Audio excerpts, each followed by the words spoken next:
So what does local marketing actually mean? You hear it all the time, right? Just talk to people. Local marketing. You don't need to win the internet. What does it actually mean? How does it look in practice? Benny, who you're about to hear about this conversation, Benny is in my mentorship. We have a conversation where he says to me straight up that he doesn't like social media. He says to me straight up over and over again that he just wants to get back to his community and be a part of his community. Over and over again, you'll hear that coming through.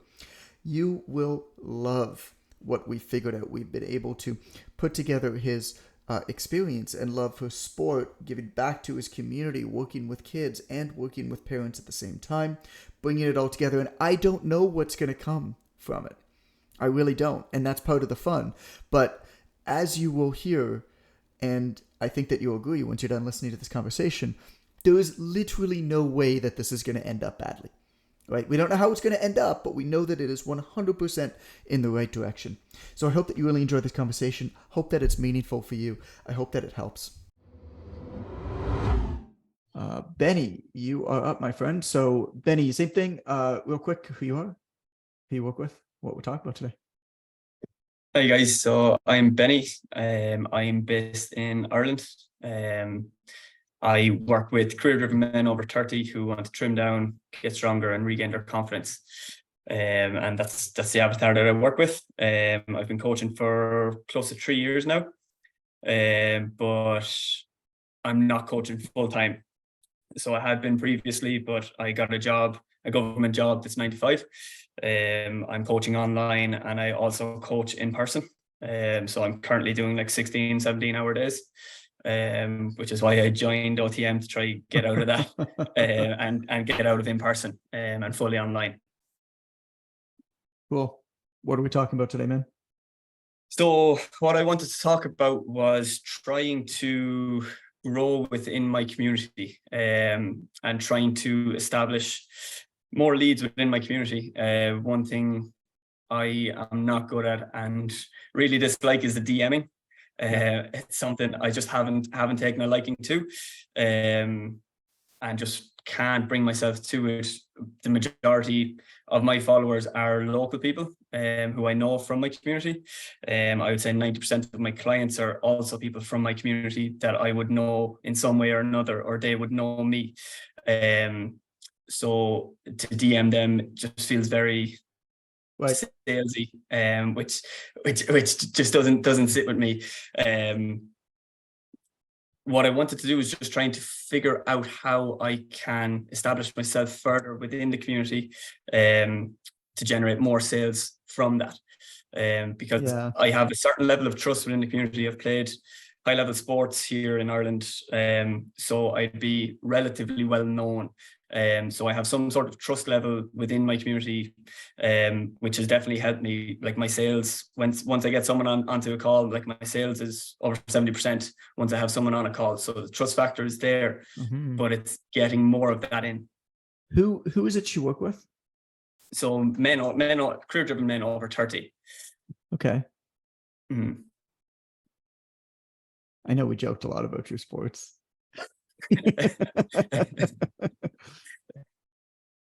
Well, so part of where my head's going to all of these things right now, and I'm not saying any of them because you're already doing, you just have no hours. Like, and so it has to be very, very pinpointed. Mm-hmm. And there's going to be a trade-off. Like it seems to me like there's some stuff that you kind of just like can't even think about, like probably social media. You just, if you really loved it, I think that would be different. But you don't really. But you keep talking. I think you said the word "my own community" at least 4 times. Like that tells me something. Yeah. And that's really cool. Mm-hmm. And I think it's really cool to be able to lean into that a little bit. Mm-hmm. So let's play around with this a tiny bit. You can see, you can tell me how this feels. Is that cool? Yeah. I'm not going to give you any answers. I'm just going to give you some questions here to think about. Yeah, that's cool. Career-driven men over 30. A lot of them have kids, right? you have this background in sports. Mhm. A lot of their kids probably play sports. Yes. What is a way to build trust, ingratiate yourself to these men and give them a reason to basically stop what they're doing and like spend time with you in some way? Have you ever thought about some sort of volunteer or even like towards charity type event Mhm. where you put their kids through training camps? Mhm. Nothing along the lines of the kids. What I had considered was something for the dads to run a kind of free community event out in the community area where the kids would be training.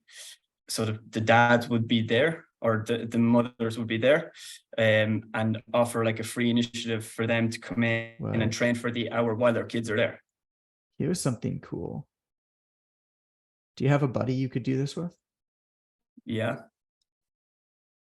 What about if you did something where the kids, because I love that idea, and I've always wondered, like my kids aren't old enough to really do sports yet, but my sisters Mhm. are. And you go there and all the parents are like sitting around while the kids are playing soccer or whatever, football, whatever, right? And is there an opportunity then?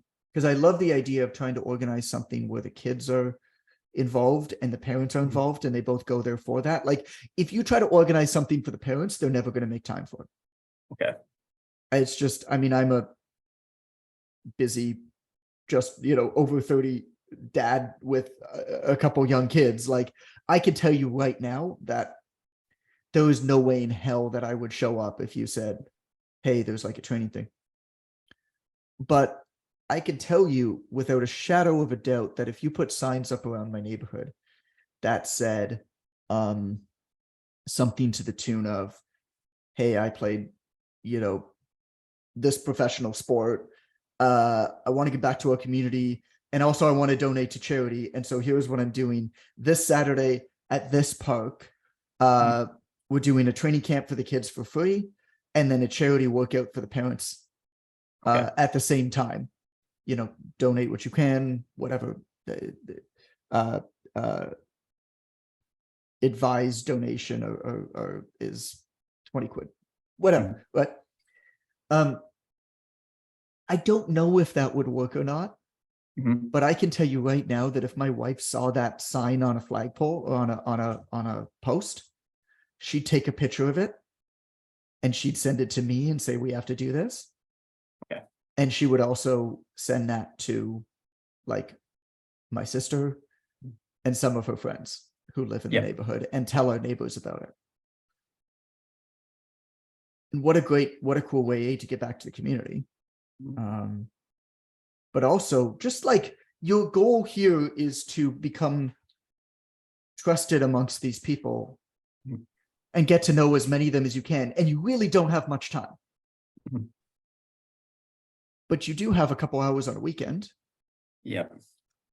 But you don't have time to sit there and DM and be on calls and stuff like that. Mhm. Uh, so then, your buddy runs the thing for the kids. You run the workout for the parents, Yeah. and you donate money to a charity that you care about. Mhm. Uh, I love that kind of stuff. Yeah. How does that tell Yeah. me I what love. you feel hearing that? That's not a fully fleshed out concept, but Yeah. No, I love the idea of that, trying to incorporate that in where you can work with the kids and also work with the parents. And you're kind of trying to figure it out that way. Definitely a concept I can see myself trying to flesh out and adapt. like it'd be fun.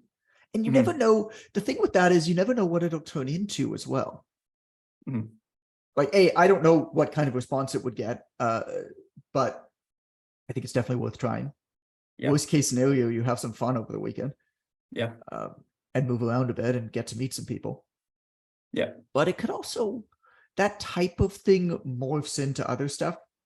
I think that's something that I want to talk about more, is that motion begets motion, right? Like when you start doing stuff, you start to have ideas of what this could be, and they start to morph into something that you never could have anticipated. Like maybe this thing will grow and people love the kids camps, and all of a sudden now you're just like running these great kids camps. Maybe like this thing happens the first time, call up your local news reporters the second time you're doing it. Hey, want to know how we got the community active and donated 300 pounds to the local food bank? Shit, now you got local reporters there interviewing you. Yeah. Who knows what that's going to turn into? I have no idea. Yeah. But yeah.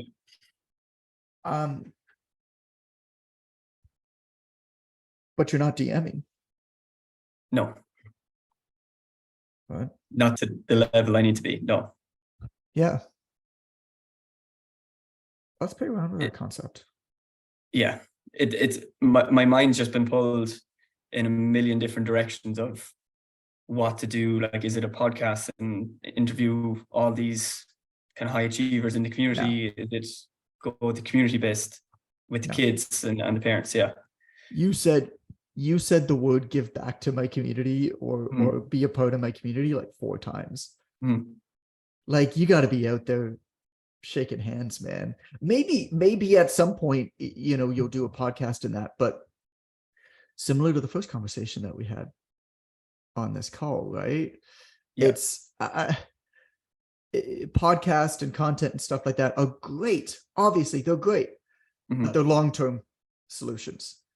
And right now, you're working 16 hours a day. You don't need to add in another hour every day for something that's going to pay off 2 years from now. That's the type of thing I look at content, I look at podcasts and that as largely a savings account, where when you have excess funds, when you have excess time, you invest into it.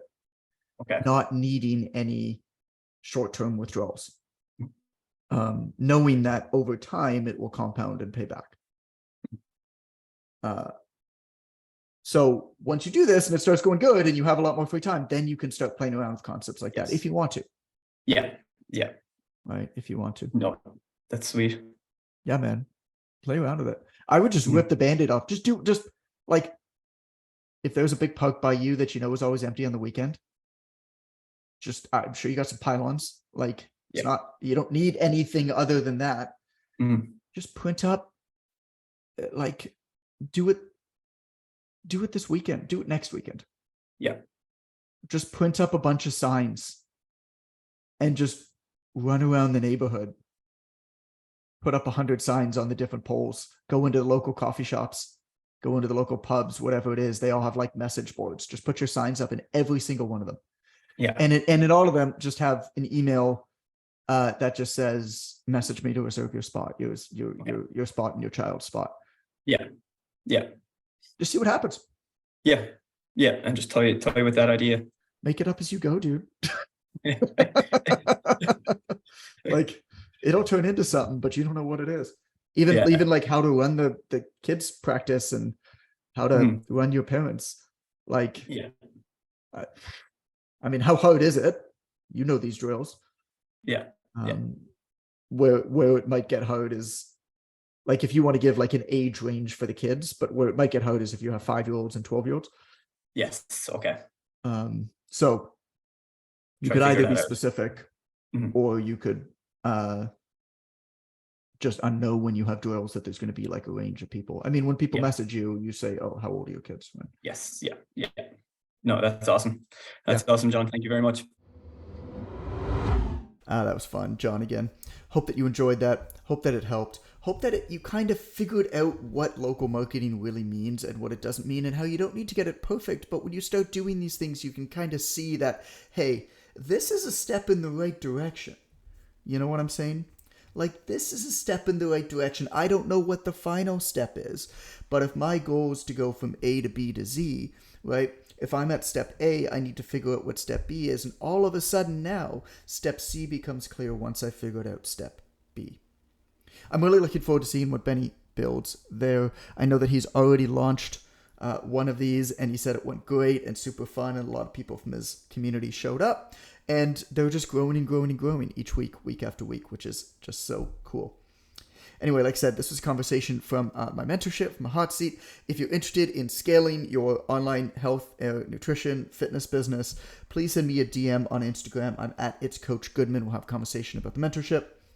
If you're looking for another episode to listen to, I'm going to recommend you check out episode 66 right now. It's called Choosing What the Fuck You Should Be Doing. It's very much aligned with this idea of, hey, you don't know what the end goal is going to be. You don't know what the end stage is going to be, and that's cool. None of us do. I think the first step is to admit that. What we need to do is we need to figure out what the next steps are. And also what we need to do is we need to be confident in that step so that we can actually execute upon that. So scroll back in your app, wherever you're listening to this thing right now, episode 66, Choosing What the Fuck You Should Be Doing. Hope that you love it. Talk to you again soon.